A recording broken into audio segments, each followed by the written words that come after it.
नाज़रीन, ख़बरुनि जो सिलसिलो जारी आहे। तव्हांखे ही ख़बर ॾेई रहिया आहियूं त वॾे वज़ीर जे शिकारपुर दौरे खां पोइ सिंध पुलिस में आला सतही मुक़ररियूं ऐं बदिलियूं कयूं वियूं आहिनि। इरफान बलोच DIG शहीद बेनज़ीराबाद, जॾहिं त DIG लाड़काणो नासिर आफ्ताब पठान खे बदिली करे संदसि जाइ ते मज़हर नवाज़ शेख खे मुक़ररु कयो वियो आहे। चीफ सेक्रेटरी तरफ़ां नोटिफिकेशन पिणु जारी कयो वियो आहे।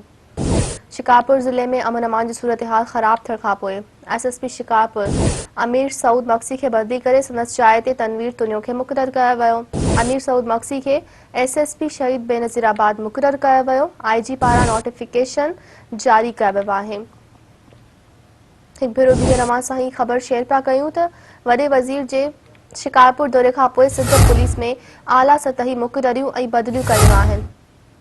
इरफान बलोच DIG शहीद बेनज़ीराबाद, जॾहिं त DIG लाड़काणो नासिर आफ्ताब पठान खे बदिली करे संदसि जाइ ते मज़हर नवाज़ शेख खे मुक़ररु कयो वियो आहे। चीफ सेक्रेटरी तरफ़ां नोटिफिकेशन जारी कयो वियो आहे। शिकारपुर ज़िले में अमन अमान जी सूरत हाल ख़राब थियण खां पोइ SSP शिकारपुर अमीर सऊद मक्सी खे बदिली करे संदसि जाइ ते तनवीर तुनियो खे मुक़ररु कयो वियो। अमीर सऊद मक्सी खे SSP शहीद बेनज़ीराबाद मुक़ररु कयो वियो आहे। IG पारां नोटिफिकेशन पिणु जारी कयो वियो आहे।